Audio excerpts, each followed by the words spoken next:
Salut à toi qui souhaite t'entraîner avec la Vertical Board. On est 3 entraîneurs de PC Training, Antoine, Maël et moi Alexis, et on a créé en collaboration avec YY Vertical une série de vidéos dans laquelle on va te donner quelques billes pour t'entraîner avec la Vertical Board.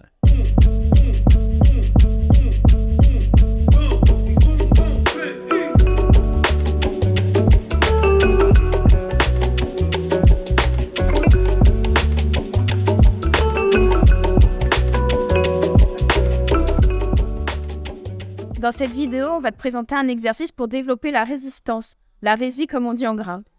Premièrement, la rési c'est quoi? C'est ta capacité à maintenir le plus longtemps possible un niveau de force élevé. On peut découper ça en plusieurs catégories. Tout d'abord, la rési courte, c'est de 10 à 20 mouvements. Ensuite, il y a la rési longue, de 20 à 40 mouvements. Et au-dessus de 40 mouvements, c'est de la tonti. Pour alimenter la contraction musculaire, ton corps dispose de 3 sources d'énergie. Ce sont les 3 filières énergétiques dont tu as peut-être déjà entendu parler. Tout d'abord, il y a l'anaérobie alactique qui est utilisée pour les efforts très courts. Ensuite, pour les efforts de 10 secondes à 2 minutes, tu utilises surtout l'anaérobie lactique. Et ensuite, la filière la moins puissante mais qui peut être utilisée quasiment à l'infini, c'est l'aérobie. Ces 3 filières travaillent tout le temps pendant l'effort, sauf qu'elles sont impliquées chacune à des niveaux différents en fonction de l'intensité et de la durée de l'exercice. Ici, on va te présenter un exercice pour développer ta rési courte, mais tu peux l'adapter pour développer les autres filières. En pratique, tu vas effectuer des suspensions sur ta poutre, entrecoupées de repos très courts jusqu'à ne plus pouvoir te suspendre. Il y a plusieurs niveaux de difficulté possibles. Le niveau 1, tu te suspends 5 secondes et tu te reposes 5 secondes. Ensuite, il y a le niveau 2, tu te suspends 6 secondes et tu prends un repos de seulement 4 secondes. Et le tout dernier, le niveau 3, tu travailles 7 secondes et tu te reposes 3 secondes.